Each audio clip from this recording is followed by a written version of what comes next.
James Wiles was caught during the To Catch a Predator sting of Flagler Beach, Florida. He was 53 years old at the time and believed that he was talking to a 13-year-old girl. Over the course of this video, I'll be going over the chat that occurred between James and the perverted Justice Decoy, his interview with Chris Hansen, and the police interrogation that followed. Keep in mind that this is but a small window into James's life, one that I'll be using to provide my commentary on the situation. This video is for entertainment purposes, and be warned, the content is verbally graphic. Viewer discretion is highly advised. I will no longer be able to present the chat log portion of these videos on YouTube. You can find the chat log sections over on my Patreon. I greatly appreciate the support if you do decide to jump over. Although I won't be going through the complete chat log, to give you an understanding of what occurred there, I'll skim over it quickly now. At the start of the log, we get an exchange of ages, with Hambubger saying he's 53 years old, and the decoy clearly indicating that she's 13. After the man informs the minor that he does get lonely at times, the decoy learns that James is looking for a girlfriend. He warns the minor that there's some pretty nasty people online and she should be careful, and then, completely unprompted, he goes on a bit of a tangent about his life situation. Here's what that looks like. I am divorced now. I have 3 daughters. Don't live with me. They are all grown and out on their own. So you're all alone? Sorry, my computer froze up. Oh, that sucks. Really, I hate it. Specifically when I am trying to make friends. Yeah, I know. It really does suck. Anyway, I started to say I've been divorced for 6 years and now it's time for me to start all over. What do you mean, starting over? I am looking for a sweet lady to love and to do things together with. That sounds nice. But I don't want no one to treat me like dirt. I know what you mean. I treat people with respect. That's important. And that is the way I like to be treated, with love and respect. Yeah, def. If you can't be honest with yourself, you can't be honest with others. Yeah, you're right. And there is no senke going any further. Yeah, I hate liars. Me too. I cannot stand a liar or a thief. Yeah, my last boyfriend was a big liar. Sorry to hear that. You seem like a sweet lady. Yeah, well, his loss. You seem sweet too. What a round of nonsense, hey? As the pages go on, Hambubger conducts himself in a manner that lines up with textbook grooming behavior. He places her on a pedestal, continuously compliments her, and attempts to make her feel special, or as he puts it, specical. And he says this in regards to her maturity and her sweetness throughout the conversation that they've been having so far. Through this, he learns that the decoy will be home alone the following weekend, and after expressing his love for her, he pushes for a hangout when she's going to be left all alone. At one point, these deep feelings of love that he's experiencing cause the man to become rather poetic. Hi, sweetie. I love you, dear, with all my heart, body, soul. I love more than you could ever imagine, deara. You are the air I breathe. You are my sunshine, the rose garden for my heart, my love. So, dear, that means you are my world. I love you, and hope to see you soon. God bless, and have a very blessed day. Be still, my beating heart, hey? As the chat goes on, this sort of nonsense absolutely continues. But what we can observe is the predator begin to introduce the idea of sex slowly and cautiously. I'll show you what I mean. I would like to put my arms around you and hold you in my arms and kiss your sweet lips and whatever from there.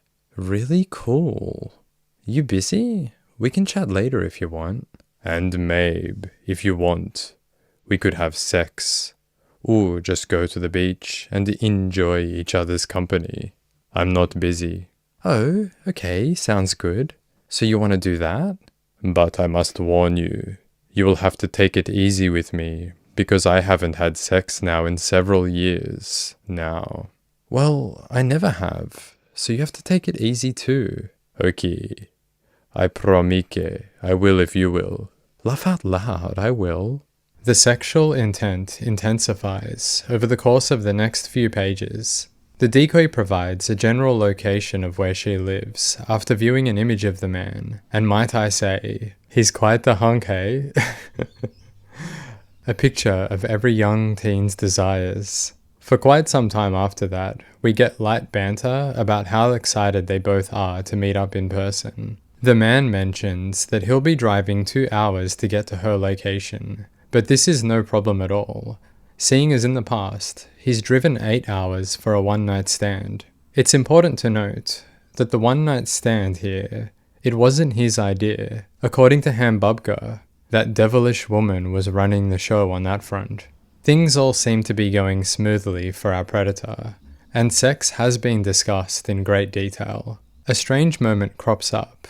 Out of nowhere, he seemingly, all of a sudden, has an issue with her age. He demands for her to tell the truth, that she's 31 and not 13.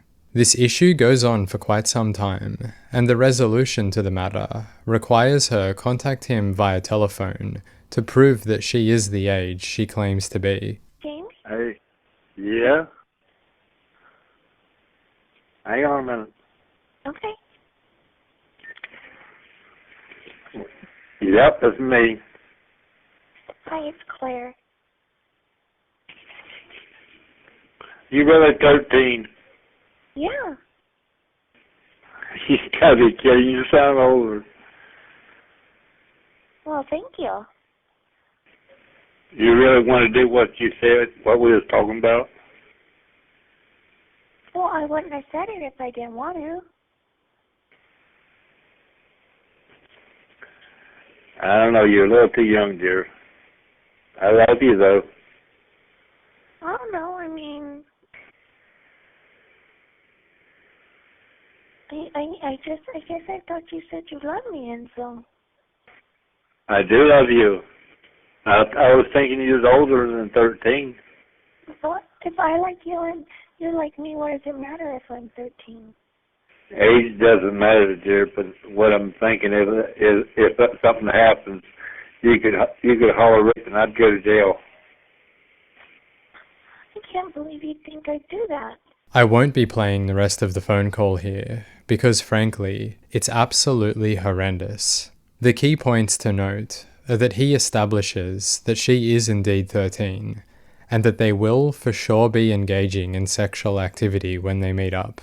If one thought what was already happening here was quite uncomfortable, trust me, it gets infinitely worse as Hambubger fights for the title of one of the most despicable predators to rear his ugly head. Pages upon pages of absolute nonsense that are so bad, I'm going to be blurring the chat log out that's playing on screen right now. A battle within the man emerges between his poetic side and his predatory one. Doing its best to come out the victor, the poetic side of Mr. Bubger sends the decoy a few emails, and they are truly something to behold. My sweet Claire, how was your day, dear?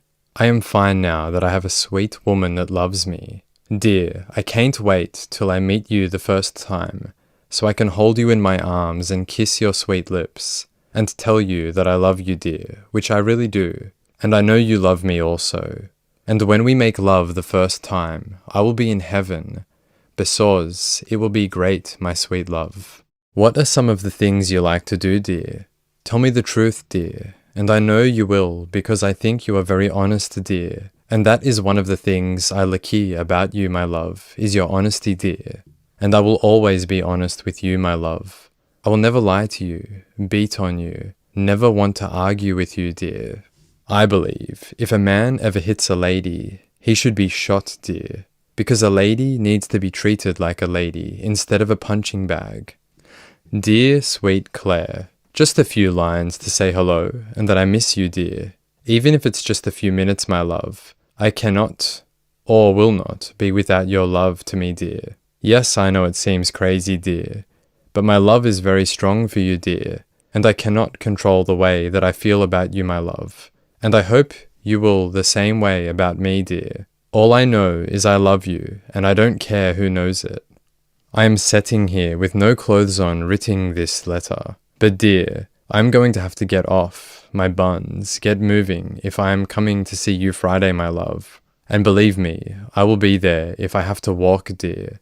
So I love you, dear, and I hope you have a very blessed day, and may God bless and be with you always. Your true love, James W. Wiles. We're getting close to the end now, and discussion centers around Hambubger's desire to both marry the decoy and have a child with her. And that brings us to the end of the log. And to wrap things up, I'll leave you with an excerpt from the full chat log video. Hi there, sweetie. Today is to do what you do best, which is sex. It will be great, I promise. You will be great, my love. See you at 3. Love, James. Hi, sweetie pie. I love you with all my heart. I do. So there we have it.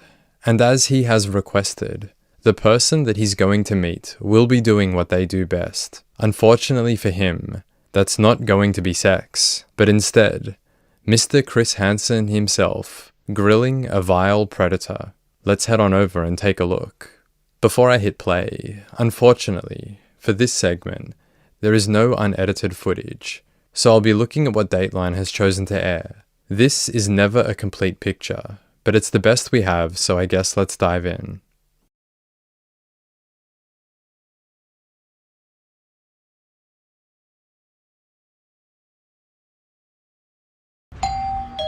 You can come on in. Hi. Hi. How are you? I'm fine.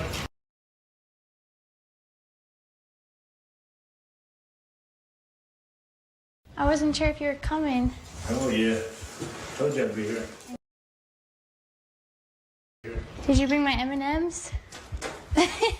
Did you bring the condoms too? No? Nah. Thank you. Well, I'm gonna go change. I'll be right back, okay?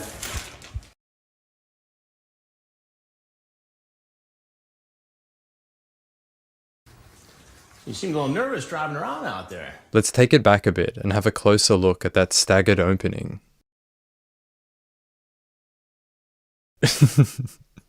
You can do it, Hambubger. Get across that road, hey?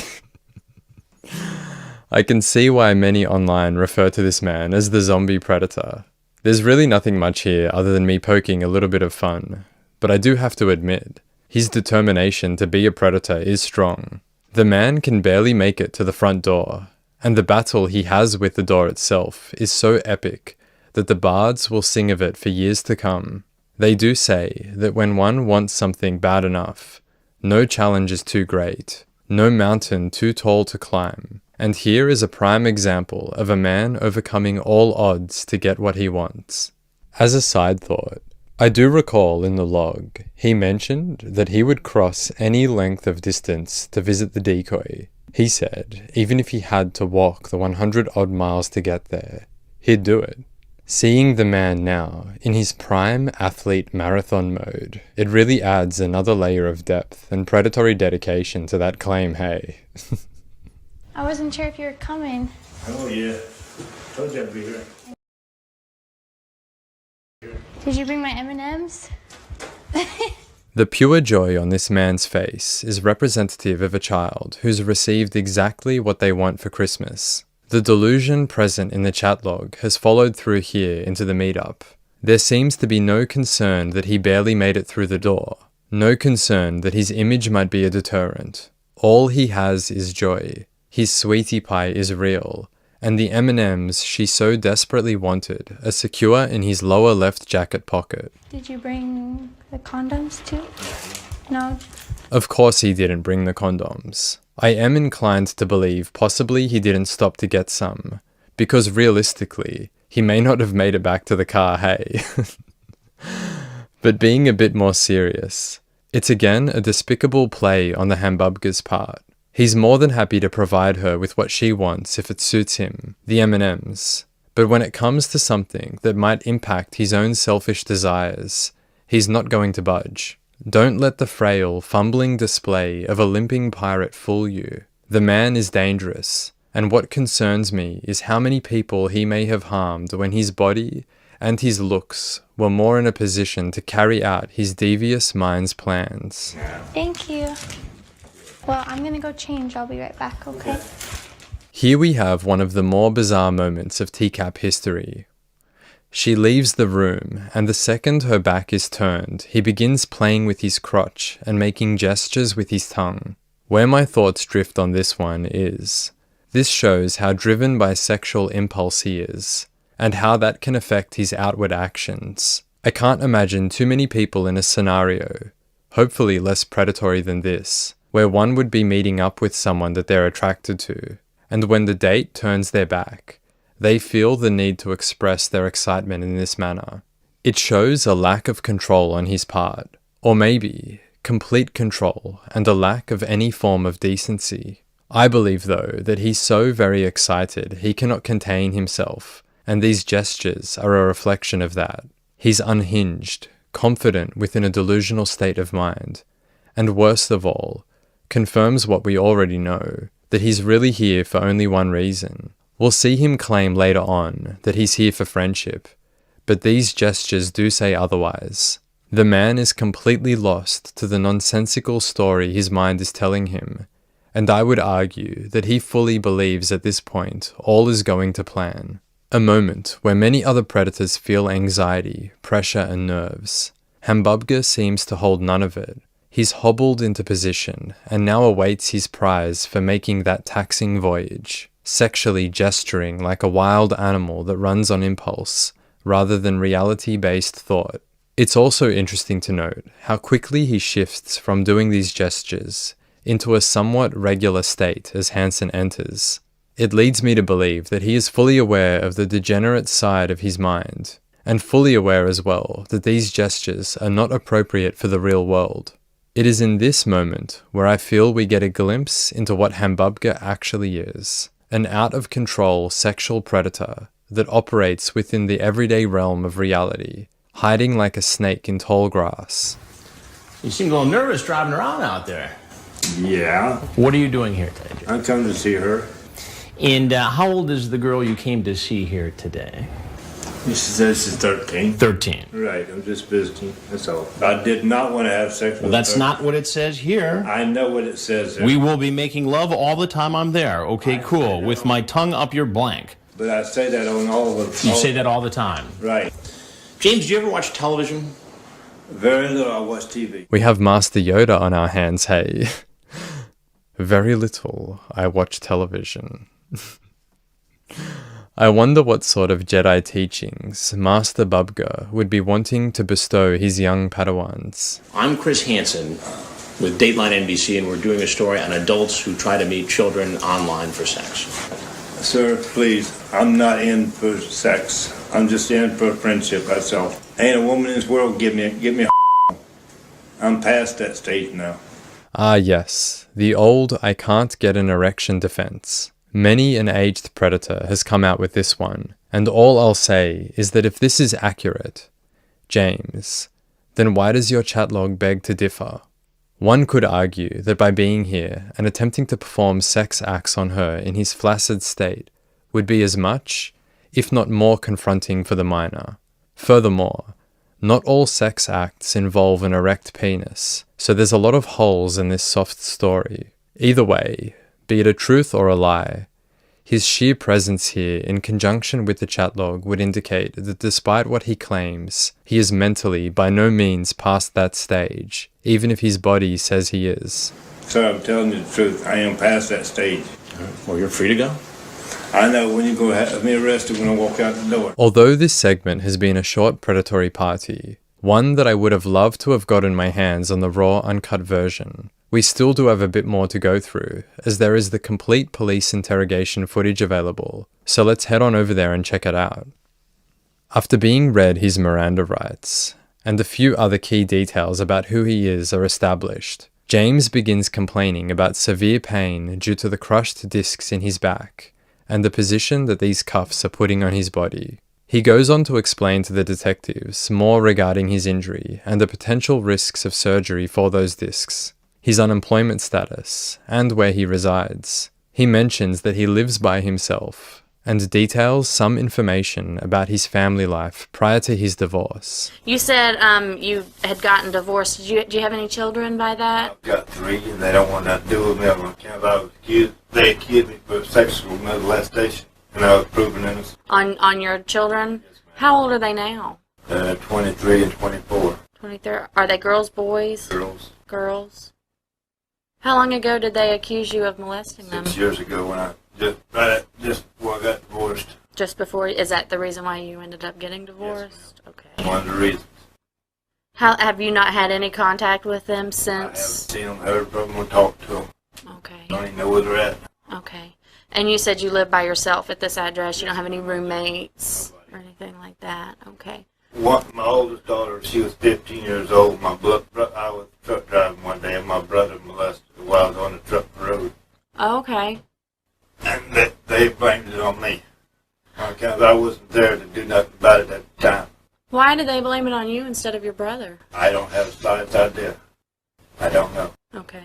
I'm of course not going to believe a word that spills out of this Hambubger's mouth, but taking a moment to follow his story, it seems to me like the man comes from a pretty messed up family, especially since he'll later claim that he witnessed his brother molesting a 3-year-old when he was a young boy himself. If there's any truth to this, how did his brother get in close proximity to his daughters? How did he not talk to his wife about his brother's troubling past and alert everyone in the family to be wary of the man? There are so many questions here, and the more I think about it, the more holes pop up. Questions such as, why would 3 daughters and a wife all turn on their beloved husband and father for seemingly no reason that he can understand? What I will say is that none of this looks good for the man, especially with him driving out to meet a 13-year-old girl. A bit further on, the detective will ask some questions regarding whether he is dating anyone currently, other than the 13-year-old decoy, of course. Okay. Do you have a girlfriend now or anybody that... No? I've got one online, yeah. You've got a girlfriend online? She's 47 years old. Okay. Where does she live? She lives in Tampa. In Tampa. Have you ever met her or you just talked to her online? I just met her about 3 or 4 days ago. Oh, okay. Just started talking. Do you know what her name is? No, ma'am. Not offhand, I don't. Okay. 3 or 4 days ago and you met her online? Right. This is yet another sign to show the delusional headspace he operates in. It's quite bizarre to say he has a girlfriend, and to make it sound as though they have a strong enough connection to bring it up in this interrogation, when in reality they've known one another for a few days, and he cannot even recall her name. He's either not thinking about what he's saying, going sentence by sentence in a hope that something might help his case, or he truly is delusional, believing that he and this 47-year-old unnamed lady in Florida have a blossoming and healthy romance. You said she's 47 and lives in Tampa? She lives in Tampa, Florida. Do you have any arrangements to go see her? I was planning to go see her, yes. But I promised the little 13-year-old I'd come up here and visit her. Okay. And that's what I did, because I don't lie. Okay. What's the 13-year-old's name? Her name's Clara, she said, on the chat line. She went by Clara. Went by Clara? Okay. There's 2 points of interest here. It's important to note that he clearly and easily remembers Claire's name, but not his current girlfriend. This says to me that even if this 47-year-old does exist, he hasn't put anywhere near the time, energy, and thought into what's going on there that he has the minor. The second point of interest is him saying that he doesn't lie, and that he is going to come to this house because he promised the young girl that he would do so. The detective, over the course of the interview, will use this idea of him not being a liar to back him against the wall. That's who I'd come to see, because I promised her I'd come to visit her. Oh, what were you guys going to do when you got here? Just be a friend, that's it. Mm-hmm. I'd talk about having sex, but I wouldn't do it because I didn't even bring no condoms, nothing with me. Mm-hmm. And I don't believe in molesting a 13-year-old girl. I've been accused for one time with my 3 daughters. I was proven innocent on that. I've got a 47-year-old on chat line now. I start to date her. Well, now, but isn't that kind of cheating? Because I thought you really cared about Claire. I mean, like... Claire was just a 13-year-old kid. Well, but you told her you loved her. That's not really fair. I say a lot of things on the chat line. A lot of people say a lot of things on the chat line. They don't mean. I would never molest a 13-year-old. When you were talking to her online and were talking about masturbating at the time, was that real or pretend? Just pretend, man. I've had a hard on him since me and my wife divorced. Did you know that she was thinking you were going to have sex? No, I did not know that. You didn't tell her that you were I gonna? told her we'd have sex, but I was joking with her. Oh, okay. So, and that was when you said you were gonna come and bring the M&Ms? Yes, ma'am. And so you weren't joking about the M&Ms, No, ma'am, I did bring her some M&Ms. Okay. And so the feelings that you have for her, those were all just made up? Right. I was nothing serious. Even though you told her that you loved her? I do love her as a friend. Can I ask you a question? Why would you tell her that you loved her and talk about sex with her if you didn't want to do that? Just to have something to talk about, ma'am, that's all. Okay. Because you drove. I mean, it's like 2 hours. Well, maybe not quite 2 hours, but an hour. Is it about 2 hours? It's a way. 45 minutes. Well, I drove all the way up to Louisiana to meet a woman one time. Okay. That's the way I am. When I promise somebody something, I do it. Right. Or 2,000 miles or 100 miles or 200 miles, whatever. And so, but what about when you promised Claire that you would be in a relationship with her and, be romantic with her and satisfy her sexually? Nothing makes me happier in this moment than the detective's line of questioning here. Hambubger doesn't give much away regarding how hard this question is making him panic, and I assume that's because he's idiotic to the core and doesn't realize the corner he's backed himself into. By trying to paint himself as this hero-like character that always keeps his promises, showing the detectives what a great and honest man he is, one who keeps to his word, his brain had failed to process the fact that he promised the minor some sexual exploits. It's like watching a man confidently yet unknowingly strut into a lion's den whilst claiming to know his way around these parts. I know it sounds serious, man, but I was just joking. So you want me to believe that you were serious to everybody else, the girl in Louisiana and everybody else, because when you say what you say, you mean what you say? I got up Louisiana, all we had was a one-night stand, that was it. And how old was she? She was 57. 57? Right. You don't seem to me like the kind of person that would ever hurt a kid. I wouldn't do nothing to her. I can tell. I can tell that. Honest to goodness, I can tell that. But you do seem like the kind of person that would want to take care of somebody and to treat them, like a woman should be treated. And that's... But she's just a child. I believe the detective is trying to get him to admit intent by divulging that he wanted to take care of the minor, wanted to love her, wanted to make sure she's protected, safe, and felt special. And quite often predators do hold this mentality.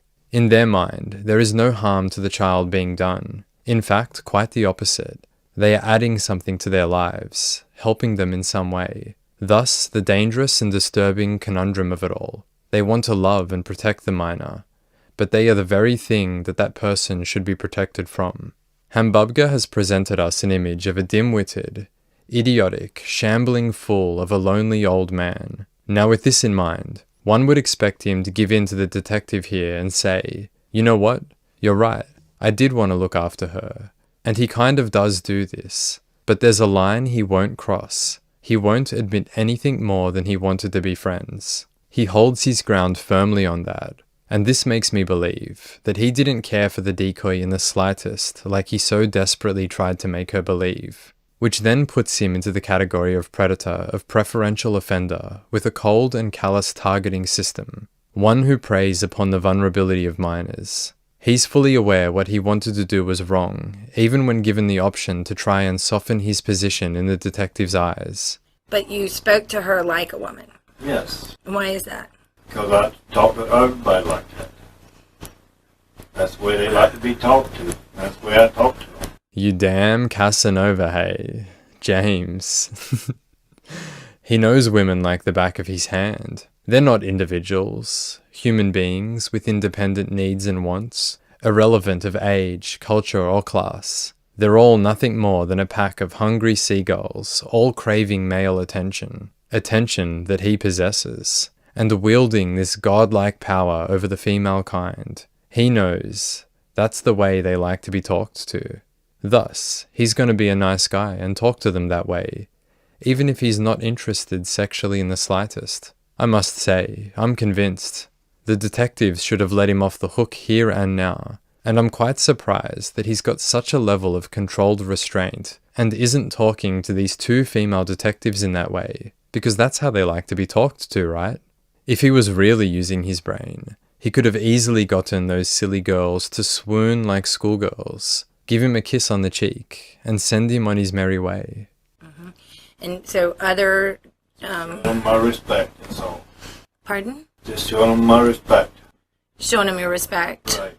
If I was going to have sex with her, I would have brought condoms, but I did not bring no condoms. I didn't bring no alcohol. I didn't bring nothing. Just friendship. That's the only reason I came. I might start using that line, hey. When my friends have a party and everyone's bringing gifts or food to cook, I'll stand there at the front door and say, I've brought you my friendship. Is that not enough? Anyway, for quite a while following this section, the interrogation plays out like a broken record. The detectives try in multiple ways, with varying levels of intensity, to get this man to admit that he was there for sex. But James doesn't buckle, stating that he was there for only friendship, and that he talks to everyone like that online. The times that he was being sexual, it was all jokes. The man is a brick predatory wall of lies and excuses. Okay, but I have a hard time that you seem like you're a man of your word. You've driven to Louisiana, you want to drive to Tampa, and you got the M&Ms. You took the M&Ms like you promised her. Because I promised her. But you also promised that you were going to have sex with her. Yes, but I didn't bring no condoms to have sex. And that's the reason I didn't have sex. Because I don't believe in molesting a 13-year-old kid. But you also don't believe in condoms either. No, I don't. Never used one before. Never used one in my life. Right. So you wouldn't want to start now. No, I wouldn't. Holy smokes. I really can't with this fool. I'm so glad the detective went there. I was waiting for it, and she absolutely delivered. And his response... I don't even need to point out the idiocy of this one, hey. Let's just sit here and giggle together that something of this level of stupidity was ever caught on camera. So you wouldn't have brought condoms if you were planning to have sex with her? No, ma'am, I wouldn't, but I wouldn't plan on having sex with her. Okay, can you kind of understand where we're coming from? I understand what you're saying, ma'am. I'm being as honest as I can be, because that's all I know. Well, my left side is cramping. That's on account of handcuffs and everything. Me sitting in this chair, this hard back chair. Okay. I don't have any more questions, do you? Thank you very much for your time and your cooperation. What we're going to do right now is we're going to walk out and sit in the hallway for a little bit. And that's the Hambubger, hey. What an oddly horrible creature, if I do say so. Throughout the entire log, I was having trouble pinning my opinion to one side or the other in regards to him being a cold-blooded hunter or an incredibly lonely and delusional older man. I suppose, as it so often does, I've come to the conclusion that he's a bit of both. But what is interesting about this conclusion is just because I've placed him in the middle of these two options, it doesn't mean that either side is dull. I would say he rests on both of the extremes on the spectrum, incredibly delusional and intensely aware. Looking at the delusional side of things, I feel as though all of the nonsense he spouted in regards to how much he loves this minor could have been real to him. And when I say real, I don't for a second think he was actually head over heels in love, but more so he's obsessed with the idea of being in a loving relationship. He mentioned a few times that his life fell apart after his divorce, that he no longer has had one single erection since being divorced, and that his whole family turned on him for unfair reasons. This to me is the sign of someone who does miss what he had there. I imagine his family life was less than pleasant for all the parties that knew him, but probably to him. Whether his family life was awful or not, that was his family, his children to abuse, and his wife to love. The intensity of his dim-wittery is fully on display, especially in his police interview. And as it often does, dim-wittery and delusion go hand in hand. I can envision a scenario where he was truly an awful father and husband, but never did he think that what he was doing was bad enough to cause the loss of his family from his life. So he's confused, upset, and now sits firmly in his little victim chair, alone in his apartment, mulling over the sore feelings he has regarding no longer having the things he values. So what does he do? He gets his zombie-like behind onto chat rooms and begins trying to recreate something that matters to him, a loving relationship and a family. And it manifested itself in this chat with him wanting to marry the decoy, get her pregnant and start a family, to have a son instead of daughters. And that now brings me to the other side of the scale, his predator instinct. I'm confident to say that he was the one abusing his 15-year-old daughter, which can only lead me to the conclusion that he is a preferential offender. So instead of attempting to recreate this delusional family dream with a woman closer to his age, he aims for someone that he actually desires, practically a child, and he is fully aware that it's wrong, thus why he hides his intent from the police, thus why he tells the decoy she can't talk to anyone about this. Just because one is delusional doesn't mean that they're not aware. And that's what we saw here, a horrible human being running entirely on commands issued by his sex drive, trying to recreate something that likely very little people on the planet would ever want with him, a sex-focused, loving relationship. And when I say sex-focused, I really do want to put an emphasis on it. As vile as some of the predators we've seen walk through that Stinghouse door, I've never seen one so elated, so giddy with predatory joy that they had to express themselves by rubbing their crotch and flicking their tongue around like it's a lizard with a mind of its own, a pet of his trapped inside of his mouth, one that he lets out every now and then for a breath of fresh air when the time is right. What an absolute maniac, hey? Following the arrest, the man would refuse to take his prescription medication for some form of health condition, and he actually died before ever being convicted. A form of taking one's own life, more than likely. I wouldn't be surprised if that's what he did. He would have been sitting there behind bars, with the sinking realization that he will never again in his life experience the one thing that seems to drive his very existence. So he tapped out. Life's done. There's no point going on. If that's the case, then one can say that he truly is the king of the predators, so obsessed with his awful lust that he couldn't go on upon realizing how far away he actually is from ever acquiring what his barely functional body craves so badly. If you've watched a lot of my videos, you'll know I do my best to refrain from throwing insults around, especially on someone's physical appearance, and I try not to let my emotions color my words too much. But in this instance, as cold as it may sound, I say good riddance. Based on this small window into Hambubger's life that we have, I really can't see any positive thing that the man added to the world, hey? And with that, we've hit the end. As always, I'd love to say thank you for watching, and a huge thank you to everyone who supports me on Patreon. Without you, I would not be able to continue making these long-form videos. I appreciate you more than you might know, and I hope the rest of your day or night is a good one. I'll catch you on the next video. Take it easy.